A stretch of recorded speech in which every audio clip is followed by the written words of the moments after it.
ఇక ప్రస్తుతం వైఎస్ఆర్సీపీ కార్యాలయంలో పార్టీ నేత జ్యోతుల నెహ్రూ మాట్లాడుతున్నారు. ఆ లైవ్ చూద్దాం. సంఖ్యాబలం ఉంది, ఒక మందబలంతో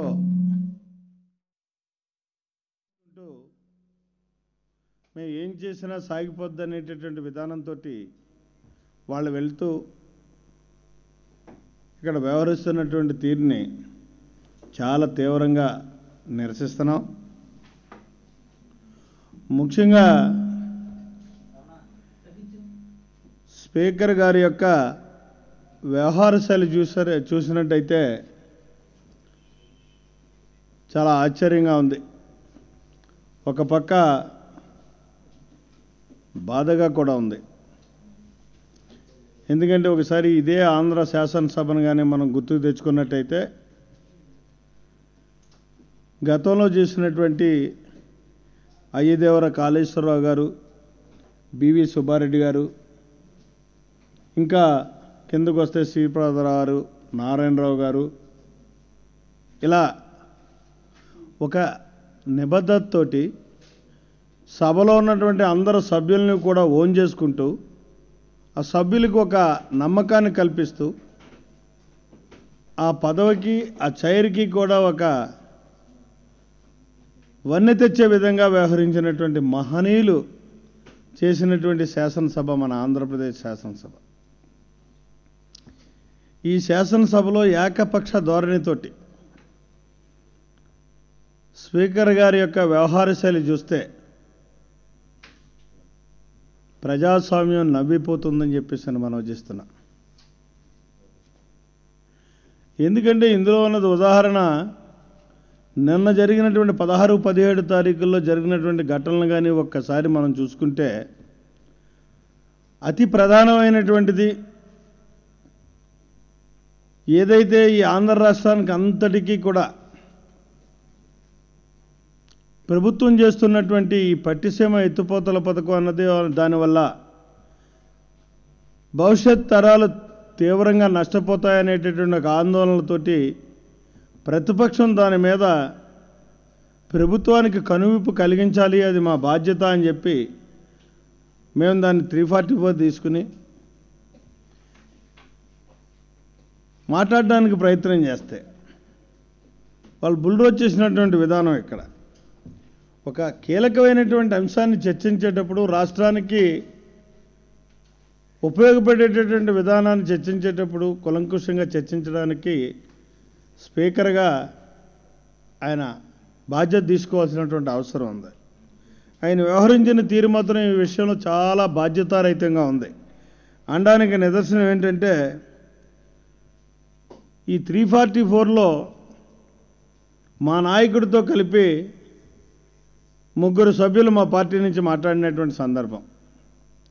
ఈ మాట్లాడినటువంటి సందర్భంలో మాట్లాడినటువంటి సమయాన్ని కానీ చూసుకుంటే 1 గంట 28 నిమిషాల 11 సెకండ్లు వైఎస్ఆర్సీపీ విశ్వేశ్వరరెడ్డి గారు మొదలెట్టిన దగ్గర నుంచి, జగ్గిరెడ్డి మాట్లాడిన దగ్గర నుంచి, జగన్మోహన్ రెడ్డి గారు మాట్లాడే వరకు కూడా. అయితే ఇక్కడ జరిగినటువంటి టైం ఇది. ఇందులో ఇంటరప్షన్స్ ఎన్నున్నాయన్నది ప్రత్యక్షంగా మీరంతా చూశారు. ఎంత దారుణం అంటే ఈ ఇంటరప్షన్స్ దగ్గర గొత్తులోకి టోటల్గా ఈ 1 గంట 28 నిమిషాలు 11 సెకండ్లలోనే రమారమి 13 ఇంటరప్షన్స్ ఉన్నాయి.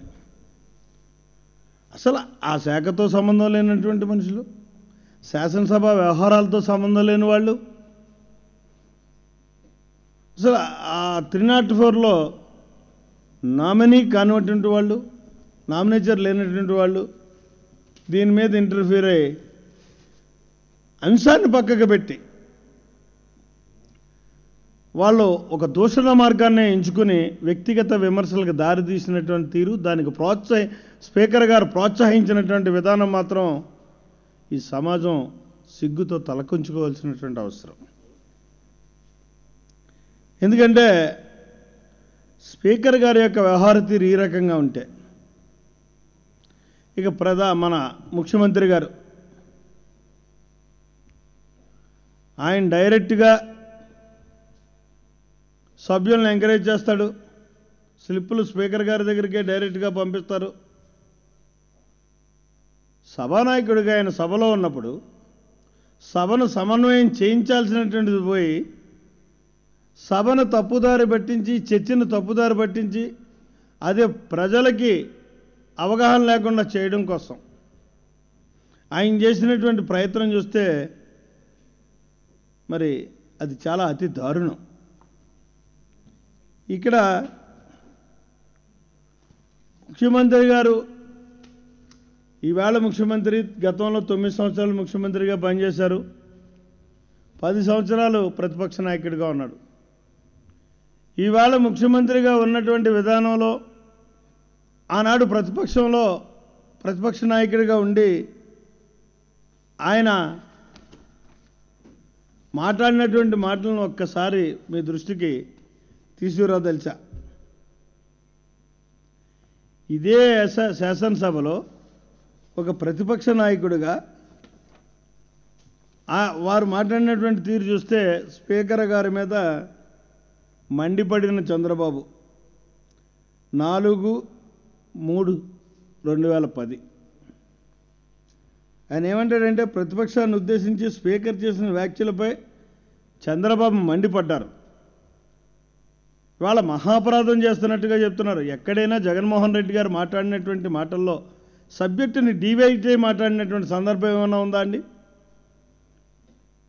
ఇవాళ మీడియా చాలా క్లియర్గా ఉంది, చెక్ చేసుకోవచ్చు ఎక్కడైనా ఆ రకంగా ఉన్నట్టయితే. సబ్జెక్టు మీద ఆయన మాట్లాడుకుంటూ పోతుంటే దాన్ని డీవియేషన్ చేయడానికి మీ ఇష్టమైనట్టు ప్రయత్నాలు చేసి మీరు ఆనాడు ప్రతిపక్ష నాయకుడిగా ఇక్కడ చేసినటువంటి పరిస్థితి చూసుకున్నట్టయితే అసలు ఆయన చెప్తాడు, మండిపడ్డారు, సభ్యులను తొలనాడే హక్కు స్పీకర్కి ఎక్కడుంది, ఎవరిచ్చారని ప్రశ్నించాడు.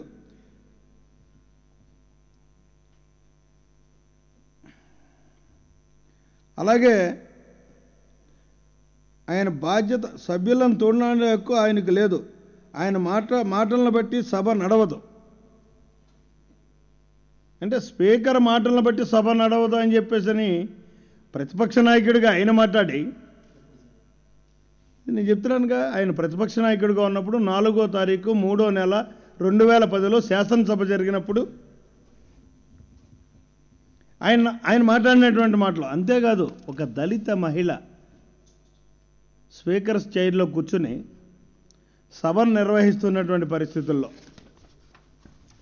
ఇక్కడ మీకు క్లియర్గా కనపడుతుంది. కుతూహలమ్మ గారు సాక్షాత్తు శాసనసభ సాక్షిగా ఈయన మాట్లాడినటువంటి మాటలకి ఆవిడ కన్నీరు పెట్టినటువంటి పరిస్థితి. ఇక్కడ చూసుకుంటే తెలుగుదేశం పార్టీ అధినేత ప్రతిపక్ష నాయకుడు చంద్రబాబు బుధవారం అసెంబ్లీలో డిప్యూటీ స్పీకర్పై చేసిన వ్యాఖ్యలు సభలో దుమారం లేపాయి. అసెంబ్లీలో జరిగిన పరిణామాలను మీడియాకు వివరిస్తున్నారు జ్యోతుల నెహ్రూ. ఇప్పటివరకు లైవ్